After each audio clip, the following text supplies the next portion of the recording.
Bismillahirrahmanirrahim. Assalamualaikum warahmatullahi taala wabarakatuh. Waalaikumsalam. Alhamdulillahi rabbil alamin wal aqibatu lil muttaqin wala udwana illa 'alal zalimin. Alhamdulillahi wahdah wassalatu wassalamu ala nabiyyil amin wa ala alihi wa sahbihi wa man tabi'ahu wa nasarahu wa wala. Sidang hadirin yang dimuliakan sekalian, alhamdulillah terlebih dahulu sama-sama kita memanjatkan kesyukuran kepada Allah Subhanahu wa taala kerana di hari Jumaat yang berbahagia ini, hari yang merupakan sayyidul ayyam, penghulu bagi segala hari, Allah Subhanahu wa taala mengurniakan kepada kita peluang untuk kita bersama-sama meneruskan kehidupan, mencari keredaan dan keberkahan daripada Allah Subhanahu wa taala. Dan alhamdulillah pada hari ini kita diberi peluang untuk sama-sama berada di dalam satu majlis, satu lagi majlis yang diperkenalkan oleh pihak pengurusan USIM, yang mana untuk menjadi satu wacana ataupun satu platform kepada tenaga pengajar, kepada tenaga pakar daripada USIM untuk berkongsi ilmu dan berkongsi pengalaman dan berkongsi hasil penyelidikan daripada pakar-pakar yang ada di sini dengan warga USIM dan juga ahli jamaah, ahli qaryah dan masyarakat umum seluruhnya. Jadi hari ini kita bersama dengan saya, kalau bagi ahli-ahli jamaah yang masih belum mengenali, saya Adnan Muhammad Yusof daripada ISI dan Fakulti Pengajian Quran dan Sunnah. Juga bersama saya Al-Fadhil Dr. Fadli Rahim daripada ISI yang merupakan pakar dalam bidang kajian berkaitan dengan haiwan ataupun zoologi, yang merupakan pakar yang paling sesuai untuk kita membahaskan dan membincangkan tentang tajuk ataupun topik yang akan kita kupas pada sesi Tazkirah Sains Islam sesi kedua pada hari ini, insya-Allah.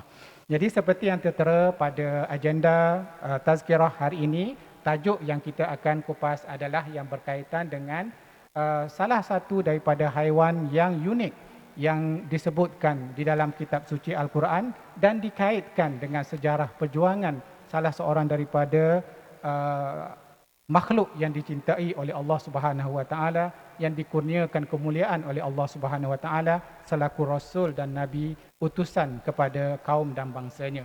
Dan tajuk kita tak lain dan tak bukan seperti yang terpapar dalam iklan dan mungkin dalam paparan skrin kita, 6 haiwan unik di dalam Al-Quran. Untuk mukaddimah ataupun pengenalan bagi tajuk ini, insya-Allah saya akan memberikan sedikit pencerahan mengenai namlah ini di dalam kitab suci Al-Quran. Namlah ataupun dalam bahasa Melayunya semut disebutkan di dalam kitab suci Al-Quran di dalam satu surah yang dinamakan surah itu bersempena dengan penceritaan mengenai semut ini. Surah itu sendiri dinamakan sebagai surah An-Namlu, iaitu surah semut. Untuk makluman tuan-tuan dan puan-puan, hadirin dan hadirat yang dimuliakan sekalian, sekiranya kita memerhatikan kepada kitab suci Al-Quran, kita akan dapati bahawasanya di dalam kitab suci Al-Quran ini banyak disebutkan jenis-jenis, nama-nama binatang-binatang yang merupakan sebahagian daripada makhluk Allah Subhanahu wa taala yang berkongsi kehidupan di atas alam maya ini, di atas dunia dan alam nyata ini. Jadi antara binatang yang disebutkan di dalam Al-Quran adalah namlah ataupun semut yang akan kita dengarkan kupasannya berkaitan dengan kejadian dan berkaitan dengan keunikan makhluk Allah ini sebentar lagi, insya-Allah. Sebelum itu saya ingin memberikan sedikit pengenalan mengenai surah An-Namlu dan apa perkaitannya, ceritanya An-Namlu ini ataupun namlah ini di dalam kitab suci Al-Quran, seperti yang disebutkan tadi di dalam surah An-Namlu. Surah An-Namlu ini kalau tuan-tuan dan puan-puan lihat di dalam kitab suci Al-Quran, dia merupakan salah satu daripada surah Makkiyah maknanya surah Makkiyah, surah yang diturunkan oleh Allah Subhanahu Wa Taala kepada Rasulullah Sallallahu Alaihi Wasallam ketika Rasulullah berada di Mekah mengadakan ataupun menyampaikan dakwah kepada masyarakat Mekah yang masih lagi tebal dengan pegangan jahiliah dan pegangan akidah yang menyeleweng dalam yang diwarisi oleh mereka daripada datuk nenek mereka. Jadi kisah semut ini datang adalah untuk memberikan pengajaran kepada kaum Quraisy, kaum jahiliah, termasuklah juga kepada kita semua di hari ini, bahawasanya satu makhluk yang Allah ciptakan ini merupakan makhluk yang unik, menjadi petunjuk dan menjadi tanda kebesaran Allah yang menyeru kita supaya kita beriman kepada Allah Subhanahu Wa Taala. Jadi untuk ringkas ceritanya, kisah Namlah ini datang ketika Nabi Allah Sulaiman bersama-sama dengan tentera-tenteranya, yang mana kita semua ketahui bahawasanya tentera Nabi Sulaiman ini merupakan satu bala tentera yang hebat, yang kuat, yang terkuat di dunia ketika itu. Bahkan Nabi Sulaiman diriwayatkan dalam banyak riwayat bahawasanya dalam sejarah kemanusiaan ini terdapat 4 orang yang menguasai dunia keseluruhannya. Terdapat 4 orang raja. 2 daripada mereka adalah raja yang beriman dan 2 daripada mereka adalah raja yang kufur. Yang beriman itu salah seorangnya adalah Nabi Sulaiman dan yang keduanya Zulkarnain, yang disebutkan kedua-duanya kisah mereka di dalam kitab suci Al-Quran. Dan yang tidak beriman salah seorang daripadanya Namrud, yang kita ketahui dalam kisah Nabi Allah Ibrahim alaihissalam. Kita kembali kepada Namlah ini dalam cerita Nabi Sulaiman, di mana Allah Subhanahu Wa Taala menyebut dalam surah An-Naml ayat ke-16, ayat ke-17 dan ke-18, di mana Allah Subhanahu Wa Taala berfirman, wa husyira li Sulaiman junuduhu wa minal jinni wal ins, wa husyira li Sulaiman junuduhu minal jinni wal ins wat tayr fahum yuzaun hatta idza atau ala wadin namli qalat namlatun ya ayyuhan namlu dukhulu masakinakum la yahtimannakum Sulaiman wa junuduhu wa hum la yash'urun. Ini kisah ketika Nabi Sulaiman bersama-sama dengan bala tenteranya berhasrat untuk beristirahat daripada perjalanan ketenteraan, visi ketenteraan dia, dan berhasrat untuk berehat seketika di satu wadi yang dinamakan Wadi An-Namlu, Wadi Semut. Wadi Semut ini dinamakan sebagai Wadi Semut kerana di bawah, di dalam tanah wadi itu dibina satu empire, kerajaan semut. Kita akan dengar sebentar nanti, yang mana disitulah bersarangnya banyak semut, dan ketibaan tentera Sulaiman yang ketika itu sebahagian besar daripada semut-semut ini dah berada di permukaan bumi, mengancam mereka daripada kemusnahan, dipijak oleh tentera-tentera Sulaiman. Jadi untuk mengelakkan mereka dimusnahkan oleh bala tentera Sulaiman, salah seorang daripada Namlah ataupun semut ini telah memberikan peringatan kepada rakan-rakan mereka supaya masing-masing kembali masuk ke dalam tempat tinggal mereka masing-masing, supaya mereka tidak dimusnahkan oleh tentera Nabi Sulaiman. Jadi untuk tidak melengahkan masa, untuk kita pergi dengan lebih luas, dengan lebih detail secara saintifiknya tentang kehebatan dan keunikan makhluk Allah yang dinamakan sebagai semut ini, dan sedikit pencerahan mengenai struktur organisasi ataupun cara mereka membina kehidupan mereka dan menguruskan kehidupan mereka, termasuk dalam aspek keselamatan seperti yang kita sebutkan itu tadi.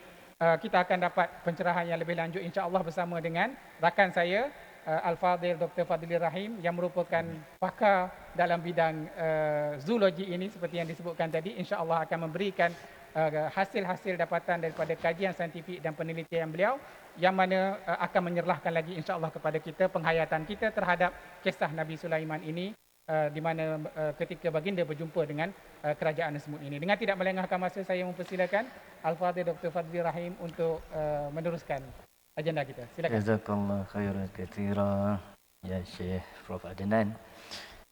Alhamdulillahirrabbilalamin. Wassalatu wassalamu ala asyrafil anbiya'i wal mursalin Sayyidina Muhammad wa ala alihi wa sahbihi ajma'in. Rabbi shrah li sadri wa yassir li amri wahlul 'uqdatam min lisani yafqahu qawli. Dan saya menghormati dan dimuliakan jemaah sekalian. Okay.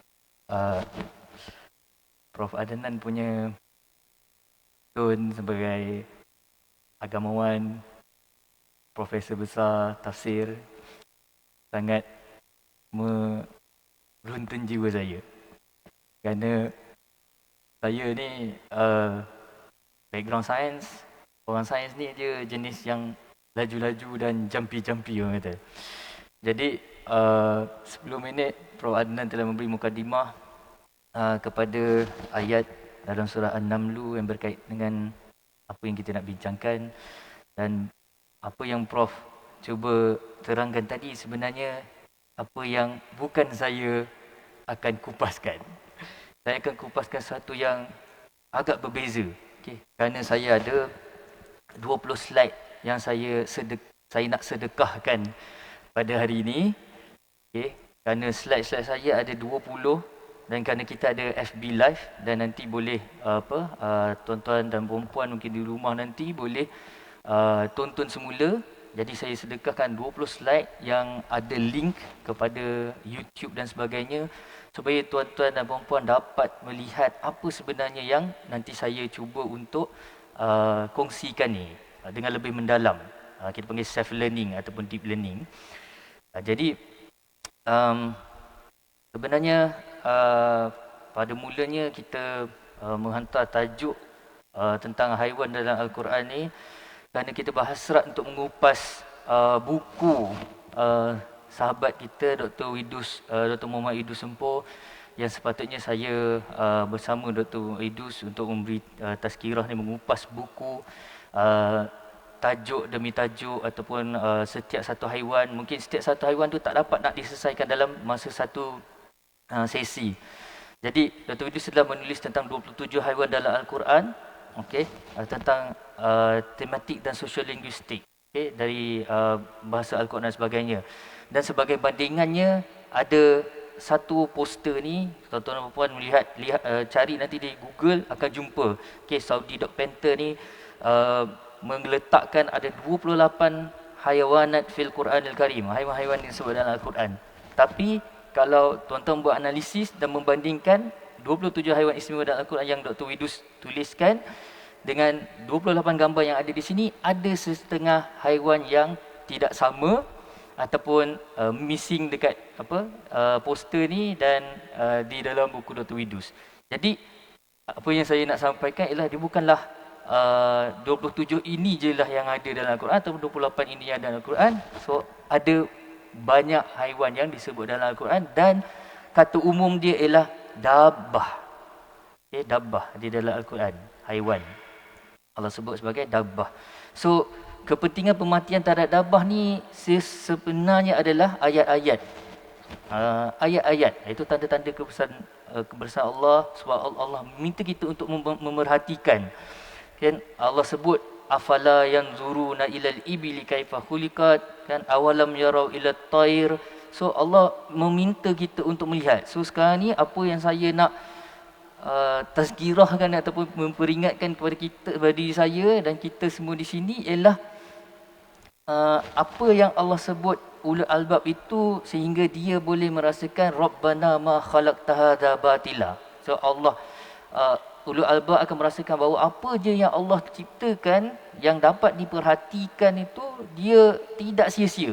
So yang tidak sia-sia inilah saya nak kongsikan. So peluang penelitian bersepadu ni sehingga kita boleh menerbitkan segala macam teknologi terkini. Okay? Teknologi terkini ni perlu penggabungan ilmu daripada ilmu Quran dan Sunnah, sirah, kemudian kepada ilmu sains, teknologi, engineering dan matematik, ataupun STEM sekarang disebut.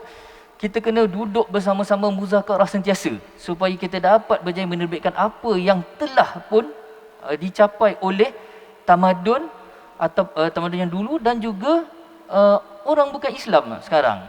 So, kalau kita sorot siri tazkirah yang pertama disampaikan oleh Prof. Dato' NC. Prof. Dato' NC memang ada sebut kebanyakan sains, kemajuan sains sebagainya berada di barat kerana mereka ada dana yang besar. Dan kenapa kita tak boleh buat macam tu? Itu yang kita nak fikirkan, tazkirahkan bersama-sama ni. Okey, saya telah pun menerbitkan, bukan saya menerbitkan, TV1 telah menerbitkan dokumentari tentang serangga dalam Al-Quran ni pada tahun 2010 dan 2011. Okey, mungkin sekarang ada lagi TV1 akan keluarkan. Biasanya dulu dokumentari ini dia akan disiarkan pada bulan puasa. Okey, di waktu-waktu sahur dan sebagainya. So ramai yang dapat melihat. Saya harap banyak telah dapat manfaat daripada perbincangan tentang serangga dalam Al-Quran ni di TV1 dalam dokumentari Hasratun.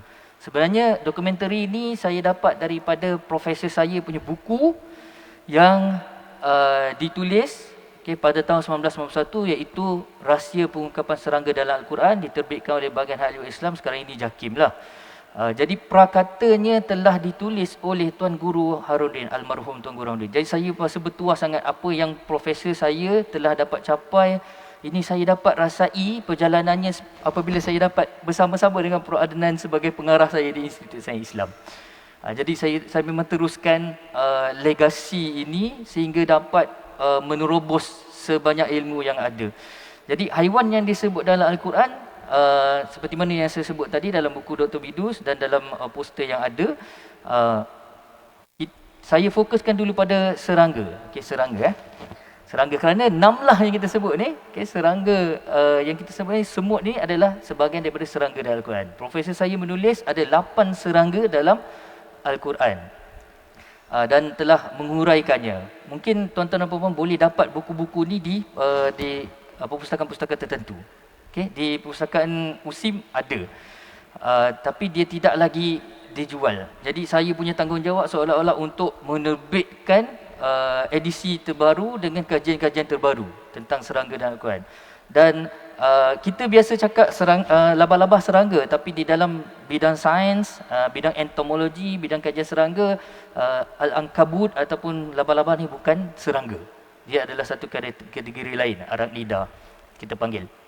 Okey, surah yang Prof telah bacakan tadi, tentang di mana sebutan tentang namlah ni ataupun semut ni, dan saya dapat daripada map Karta. Nanti tuan-tuan dan puan boleh tengok juga. Wadi An-Namlu ni berada di situ, dekat-dekat dengan di tebing barat. Tapi kita kena pastikanlah, kajian sirah seterusnya, di mana sebenarnya Wadi An-Namlu yang sewaktu Nabi Sulaiman dan bala tenteranya berehat, seperti mana yang Prof sebut tadi. 2 kalimah yang paling penting di dalam surah ni yang saya nak highlight ialah qalat dan satu lagi masakinakum. Qalat ni bahasa Arab saya yang sangat rendah setakat PMR je. So perkataannya ialah berkata-kata dan dari domir muannas.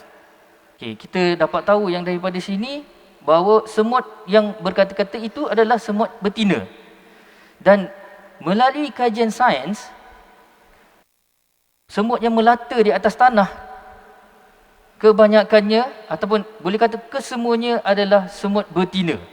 Kerana semut ini adalah terdiri daripada kerajaan yang ditadbir oleh ratu dan pekerja-pekerjanya adalah betina. Yang jantan dia bila dia keluar? Dia keluar waktu nak mengawan je, tuan-tuan dan puan. Satu qalat, satu lagi masakin. Untuk memberi apresiasi, merasakan ketakjuban dan kehebatan semut ni, kita boleh tengok ni dari National Geographic. Saya tarik gambar-gambar dan susunkan. Lihat betapa ayunya wajah-wajah semut. Ayu kan sebab dia betina. Kalau wanita dia ayu kan, bro. Jadi kita dapat lihat kan, muka semut masing-masing sangat berbeza ikut spesies. Nama-nama yang ada bawah tu nama spesies. Tapi kita boleh nampak ada kedut-kedut, ada garis-garis, ada lubang-lubang. Lepas tu ada bulu-bulu. Itu apa sebenarnya? Itulah ciptaan Allah terhadap semut, sehingga semut ni boleh dapat berkomunikasi kerana dia ada segala macam sensor sensor pada muka dia dan juga antena dia. So qalat kita boleh Katakan ialah salah bentuk komunikasi.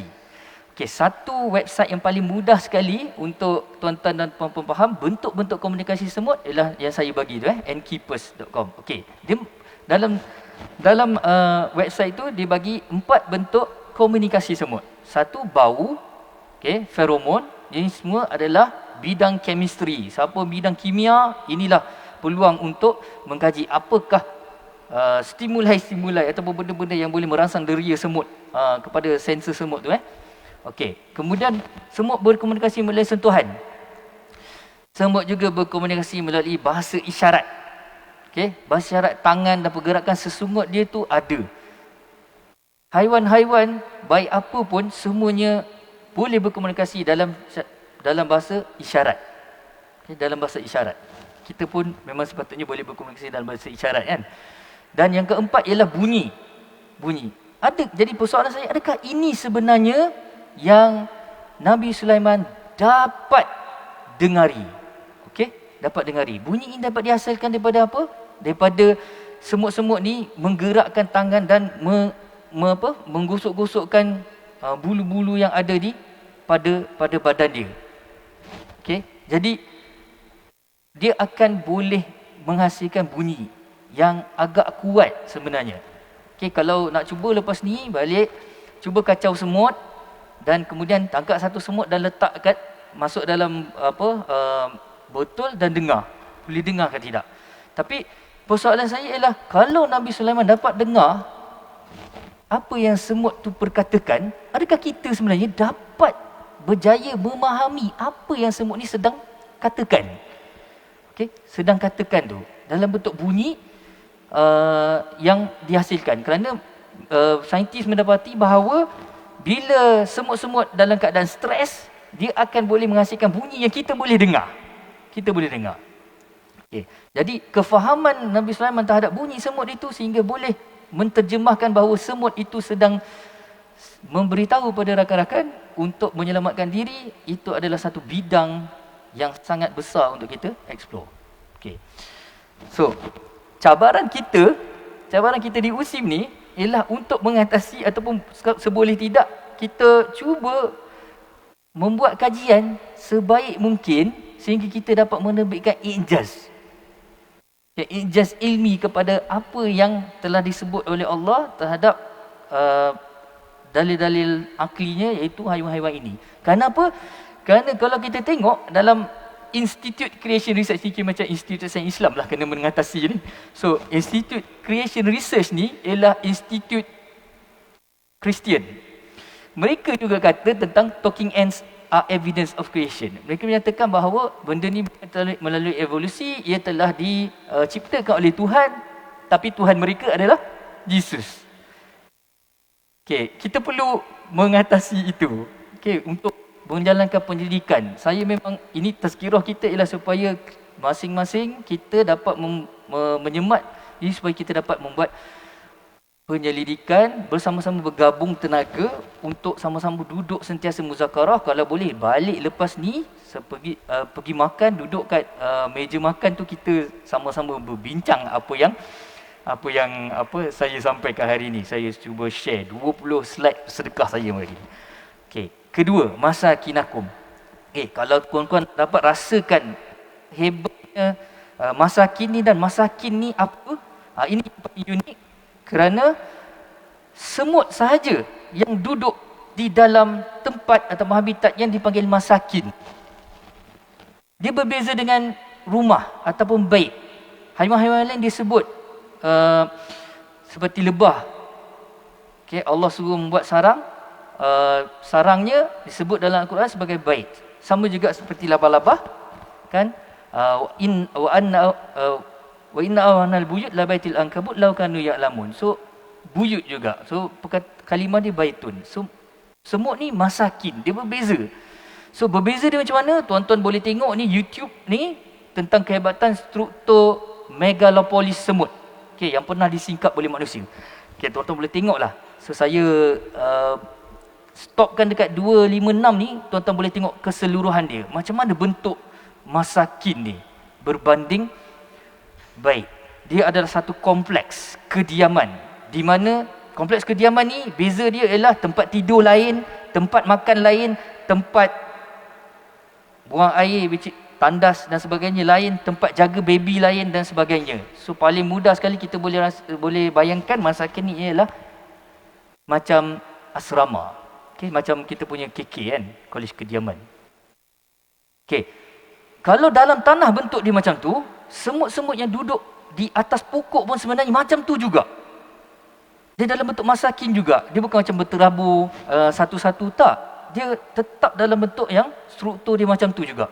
Jadi, kalau nak tengok siapa yang berminat saintifik dan sebagainya, boleh tengok dalam ni, scientific reports ni, boleh tengok macam mana sebenarnya bentuk sarang semut yang berada di atas pokok. Dan ini sangat special. Ini kalau bidang computer science, ini dan matematik dan juga neural network engineering, kan, engineering, kejuruteraan ni, elektrik dan elektronik, kita pelajar-pelajar ni, saya memang nak cabar pelajar-pelajar. Okey, pelajar-pelajar kita, ini adalah bidang anda untuk anda explore. Tapi dia bermula dengan ayat, iaitu tanda-tanda kebesaran Allah terhadap namlah ni. Betapa uniknya. Dan saya garis kat situ turtle ants. Okey, turtle ants. Turtle ants ni special dia apa? Gambar dia sebenarnya ada di antara yang banyak-banyak tadi. Ini dia. Okey, yang sebelah kiri ni warna hitam. Prof bila nampak gambar tu saya tunjuk, Prof rasa ini macam yang boboiboy punya tu kan. Adudu kan. Rupa macam adudu. So, ini adalah salah satu namlah yang boleh meluncur bila jatuh. So, dia duduk dekat atas pokok. Jadi, bila dia terjatuh, dia boleh glide. Dia tak jatuh ke tanah. Dia tak jatuh ke tanah dan mati. Sehingga kan penyelidik-penyelidik yang biasa memerhati semut ni, kerana buat kajian terhadap semut ni, nak tahu macam mana kompleksnya masakin mereka di atas pokok, kan, mereka secara tidak sengaja, selalunya scientific discovery ni dia macam secara tidak sengaja. Okey, mereka tak sengaja nampak macam semut ni macam jatuh daripada atas pokok. Bila mula-mula pertemuan secara tidak sengaja, eureka, kan, mereka telah buat eksperimen. Okey, ini link untuk eksperimen. Tengok eksperimen yang mereka buat terhadap semut ni macam mana. Dilepaskan daripada atas pokok, kan? Sehingga semut tu sebenarnya mula-mula jatuh berguling-guling, lepas tu dia boleh meluncur, dia glide, kan? Dia meluncur. Okey, mungkin video ni kena tengok banyak-banyak kali, berulang-ulang, baru boleh nampak macam mana rupa semut tu. Tapi pada tahun yang sama, kan, manusia telah berjaya membuat kejayaan terjunan bebas, free fall jump, daripada ketinggian stratosfera, dalam 36,000 kilometer daripada paras laut, tinggi dia, oleh, nama dia Felix Baumgartner ni. Terjunan ni ditaja oleh Red Bull. So nanti boleh tengok dekat link tu. Saya stopkan dekat 052, 52 saat. I know the whole world is watching. Dan tuan-tuan dan puan-puan boleh nampak lengkungan bumi kat situ kan. Pada paras tu dah boleh nampak lengkungan bumi. Jadi bila Felix ni terjun, saya sebenarnya sedang menyaksikan liputan ni di CNN secara live pada malam itu. Sebaik saja saya balik daripada kerja lapangan ataupun fieldwork di ladang kelapa sawit Endar Rompin. Balik kat rumah, buka, tiba-tiba saya terus tengok ni di CNN live.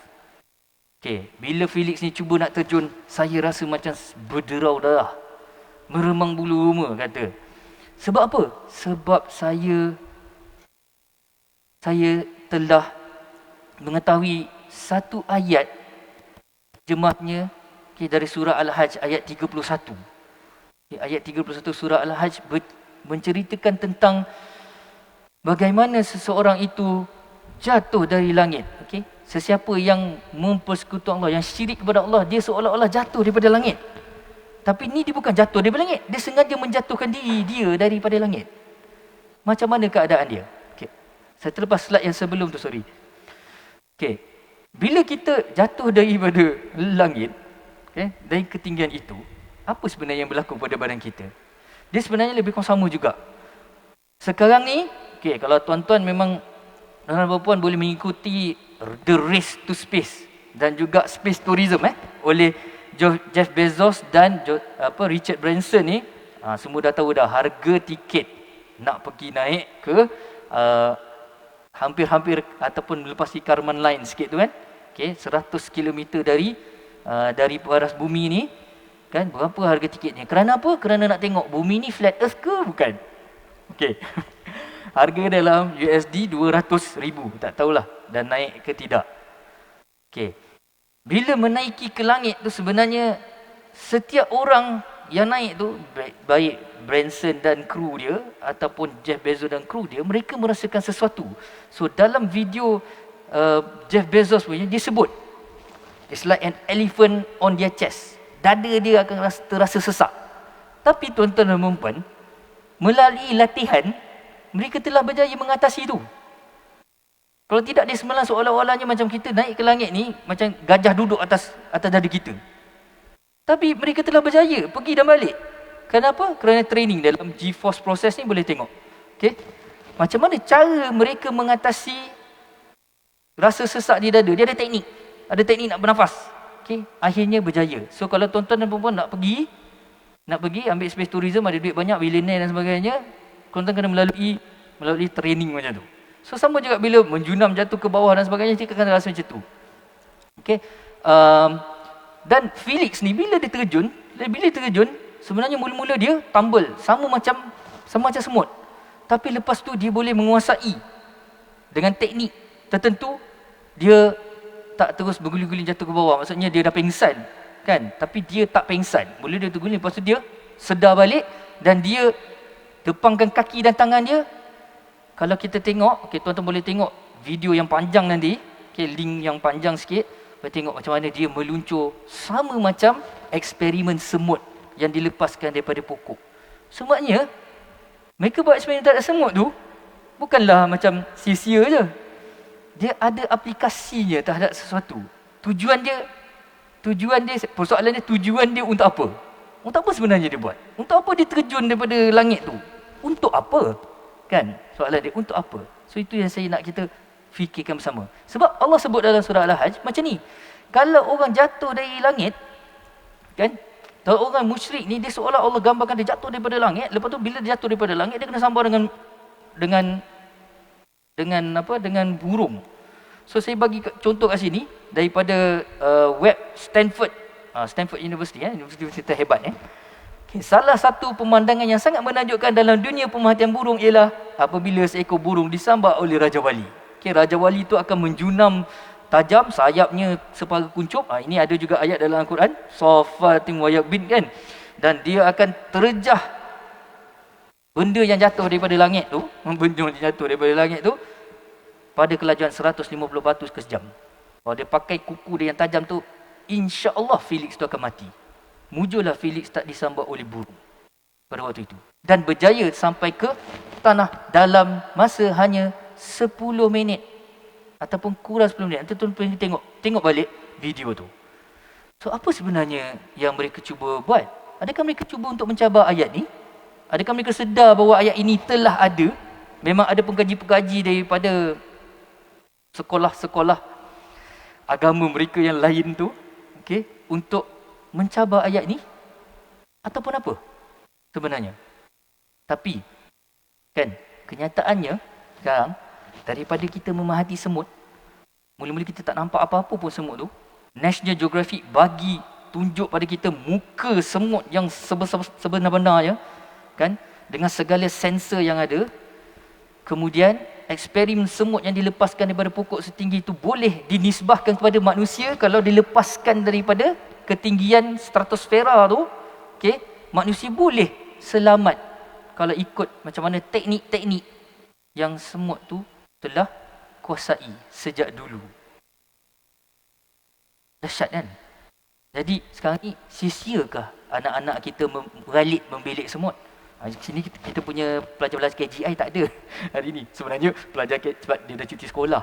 Jadi pelajar KGI lah antara benda yang saya nak memang betul-betul nak cabar mereka. Beliklah semut. Okey? Sebab Allah sebut itulah. Kan? Rabbana ma khalaqta hadza batila. Itulah tahapnya ulul albab perlu capai. Okey?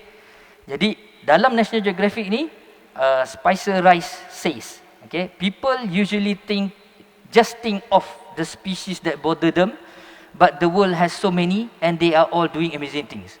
Okay, orang selalunya terlalu fikirkan tentang apa jenis-jenis semut yang menyusahkan mereka. Kan? Saya kena gigit, saya kerengga, saya pun minta maaf lah. Masa saya buat PhD di ladang kelapa sawit, saya memang anti sangat dengan kita panggil perempuan ini. Okay? Iaitu kerengga. Sebab dia akan terjun daripada pokok kelapa sawit tu dan gigit kita. Okey. Tapi sekarang dalam dunia ni ada banyak sangat semut dan semut-semut ni buat macam-macam perkara yang hebat. Soalan dia, afala yanzurun, afala yatadabbarun. Sebab Allah sebut kan, wa ma min dabbatin fil ard wala ta'irin yatiru bi janahihi illa umamun amsalukum. Okey, kalau Allah sebut dia umat-umat seperti kamu, kita kena bayangkan dia sebenarnya macam manusia, organisasi dan sebagainya, masakin dia sangat hebat dan sebagainya. Allah telah ciptakan dia lebih dulu daripada manusia mendiami bumi. Okey, sehingga kan ada hadis yang saya ambil daripada Irsyad Al-Hadis, okay, daripada website Majlis Agama Islam Wilayah. Okay, ini salah satu hadisnya. Allah pernah tegur kepada nabi-nabi yang bila digigit semut dia rasa macam nak bakar, tapi Allah kata, adakah kan kerana menggigit kamu kemudian kamu menghancurkan umat dari umat-umat yang bertasbih. Okay, nanti boleh tengok balik website ini dan beberapa hadis yang lebih kurang sama, dan juga resolusi terhadap sama ada kita ni kalau kena gigit semut kita patut bunuh ke tidak, semut yang macam mana kita patut bunuh ataupun tidak. Dan kebanyakannya kita sepatutnya macam tadi Spicer sebut, kita patut lebih banyak melihat, mendalami kan, afala yanzurun afala yatadabbarun. Okay. Terima kasih saya ucapkan. Mungkin Prof dapat mengulas dan memberi kesimpulan kepada apa yang kita cuba nak bincangkan sekiranya ni, Prof. Saya kepada Al-Fadhil Dr. Fadli di atas pencerahan yang diberikan itu tadi, yang memberikan penghayatan yang lebih mendalam lagi kepada kita tentang kisah yang disebutkan oleh Allah Subhanahu Wa Taala di dalam surah An-Naml yang dikaitkan dengan kisah Nabi Sulaiman ini. Walaupun kita mendengar tadi pencerahan ataupun dapatan-dapatan kajian yang dikemukakan oleh para saintis dan para ilmuwan di era moden ini begitu menarik dan begitu banyak sekali yang perlu kita terokai. Sebenarnya kalau kita lihat kepada turas kita dan kepada huraian dan penjelasan yang diberikan oleh para ulama kita terhadap kata-kata semut itu sahaja, ya, untuk kita pergi lebih lanjut mungkin kita dah tak cukup masa, Dr. Fadli.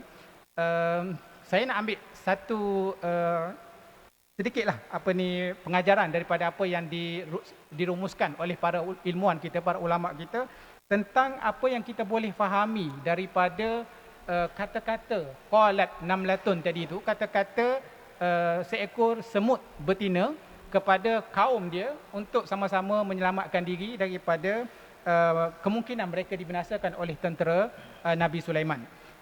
Daripada kesimpulan yang dibuat oleh para ulama kita, daripada uslub ataupun gaya bahasa kata-kata yang dilafazkan oleh semut itu, dapat difahami bahawasanya makhluk yang bernama semut ini, walaupun selama ini kita hanya dengar bahawasanya semut ini adalah merupakan binatang yang best communicator, ya, dan kuat bekerja. Tetapi sebenarnya kalau kita perhatikan, dalami kata-kata yang dilafazkan oleh namlah, semut betina itu tadi, kita akan dapati bahawasanya terdapat sekurang-kurangnya 5 sifat mulia lain yang patut kita jadikan panduan daripada kejadian makhluk Allah semut ini, dan mungkin boleh kita kaji lanjut lagi tentang disiplin yang ada pada semut ini yang mungkin boleh kita terapkan, ambil pengajaran dan jadikan dia sebagai sebahagian daripada nilai hidup kita, ya. Antaranya yang kita dapat ambil perhatian ataupun ambil pengajaran daripada kata-kata semut ini, apabila semut ini mengatakan qalat namlatun ya ayyuhan namlu, wahai semut-semut, masuk semua berlindung di dalam sarang masing-masing. Di situ kita dapat faham bahawasanya semut yang memberikan arahan itu adalah semut yang dipertanggungjawabkan untuk menjaga keselamatan, dan dia sangat berdisiplin di dalam menunaikan tanggungjawab dia dan tugasan dia. Ketika datangnya bahaya yang bakal mengancam kaum mereka, kaum semut itu, dia berada di tempatnya dan dia berdisiplin dan dia memberikan peringatan dan dia ada rasa tanggungjawab. Ya. Sifat yang kedua, rasa tanggungjawab untuk nak menyelamatkan kaum dia daripada dimusnahkan secara tidak sengaja oleh tentera Nabi Sulaiman. Dan semut ini juga mempunyai sifat kebijaksanaan. Dia tahu, dapat kesan bala tentera yang sedang datang untuk nak menuju ke tempat penginapan mereka. Selain daripada itu, dia juga mempunyai sifat husnuzan. Dia tidak memarahi tentera Nabi Sulaiman, dia tidak mengutuk, dia tidak menyerang ataupun tidak menyalahkan tentera Nabi Sulaiman ini sekiranya berlaku kemusnahan kepada penginapan mereka. Kerana di akhir ayat itu sebagaimana yang dapat kita baca, wahum la yash'urun. Dia memberikan respon yang baik ataupun pandangan yang baik ataupun tanggapan yang baik kepada tentera Nabi Sulaiman sekiranya mereka datang dan memusnahkan tentera masakin semut itu, perkara itu berlaku dengan secara tidak sengaja. Oleh kerana mereka itu kecil dan tidak dapat dilihat oleh Nabi Sulaiman dan tentera-tentera dia. Jadi untuk kesimpulannya, oleh kerana kita tak cukup masa, saya nak menarik perhatian kepada akhir ayat dalam surah An-Naml ini, di mana setelah diceritakan tentang kisah-kisah Nabi, termasuk kisah Nabi Sulaiman, dan diceritakan tentang tanda-tanda petunjuk kebesaran Allah, kejadian alam dan termasuklah haiwan, ternakan dan sebagainya, termasuklah semut ini. Allah Subhanahu Wa Taala di akhir ayat surah An-Naml ini menceritakan, merumuskan kepada kita supaya wa qulil hamdulillah sayurikum ayatihi fata'rifunaha wa ma rabbuka bighafilin amma ta'malun. Kesimpulannya daripada cerita semua ini, kesimpulannya daripada surah An-Naml ini adalah supaya kita semua memerhatikan ayat-ayat Allah, kita mengkaji ayat-ayat Allah supaya kita dapat mengetahui rahsia yang tersirat di sebalik kejadian-kejadian yang Allah Subhanahu Wa Taala tunjukkan kepada kita, termasuklah kejadian semut, yang mana sebahagian daripada rahsia yang ada tersirat di sebalik kejadian makhluk ini adalah untuk sampai kepada tahap mencipta teknologi yang disebutkan oleh Dr. Fadli tadi, yang mana perkara ini perlu kita fahami secara lebih luas dan secara lebih ilmiah antara kita semua, supaya kita tidak tersalah tadabbur ataupun tersalah faham ayat-ayat yang Allah Subhanahu Wa Taala menyeru kita supaya berfikir, supaya mengambil pengajaran daripada ciptaan-ciptaannya semata-mata untuk kita katakan diri kita beriman, melafazkan syahadah kepada Allah Subhanahu Wa Taala. Sebenarnya seruan untuk kita memikirkan, mengkaji, meneliti kejadian Allah Subhanahu Wa Taala ini bukan sekadar untuk kita mengakui dan melafazkan syahadah sahaja semata-mata, tetapi ia sebenarnya lebih daripada itu. Sebab itulah seruan-seruan yang digunakan tadi seperti yang dibacakan oleh Dr. Fadli tadi, afala yanzurun, afala yarawun, sifat-sifat yang berterusan, di mana walaupun kita telah beriman, kita masih lagi dituntut oleh Allah Subhanahu Wa Taala untuk teruskan pengkajian. Kenapa Allah Subhanahu Wa Taala tetap memerintahkan kita untuk meneliti, mengkaji dan meneroka kejadian dan ciptaan alam ini adalah tidak lain dan tidak bukan semata-mata untuk kita menunaikan tanggungjawab kita, dua tanggungjawab kita yang utama, iaitu sebagai hamba Allah, abid, dan sebagai khalifah Allah yang bertanggungjawab untuk memakmurkan dunia ini. Sebagai hamba Allah, walaupun kita telah beriman, dengan penemuan-penemuan terkini, kehebatan-kehebatan yang terselah itu, iman kita akan lebih mantap, iman kita akan lebih meningkat, iman kita akan lebih kuat lagi, dan sampai ke tahap yang mengatakan, yang dibacakan tadi, ma khalaqta hadza batila. Sampai ke tahap itu dalam konteks kita sebagai hamba Allah dan dalam konteks kita sebagai khalifah pula, sehinggalah kita dapat mencipta teknologi seperti yang disebutkan oleh Dr. Fadli tadi. Dan dalam konteks ini, walaupun dalam kisah semut itu tadi disebutkan bahawasanya semut itu boleh terjun jauh kemudian selamat, sebenarnya kalau kita tengok dalam kisah Nabi Sulaiman ini juga terselah kepada kita bahawasanya kita sebenarnya manusia ini adalah makhluk yang hebat. Ketika Nabi Sulaiman meminta supaya dipindahkan istana Puteri Balqis itu ke tempat Nabi Sulaiman di Palestin, jin Ifrit menawarkan, dia kata, saya boleh pindahkan istana Balqis itu, letak di tempat Nabi Sulaiman di Palestin itu sebelum Nabi Sulaiman bangkit daripada tahta dia.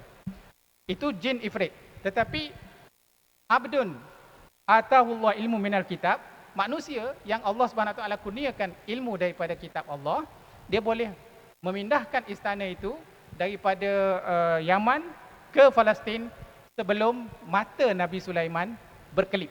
Jadi itulah kehebatan yang kita manusia. Tetapi macam mana untuk kita sampai ke tahap itu, kita perlu kaji dan kita perlu pelajari. Begitulah hasrat yang kita inginkan di sebalik kajian kita seperti yang disebutkan oleh Dr. Fadli tadi, dan di sebalik siri-siri tazkirah yang kita laksanakan ini. Mudah-mudahan kita semua menjadi hamba-hamba Allah yang sentiasa bertadabbur tentang ayat-ayat Allah Subhanahu Wa Taala dan meneruskan kajian untuk meningkatkan lagi kemampuan kita dan kehebatan kita sebagai ummah khalifah yang memimpin dunia, insya-Allah.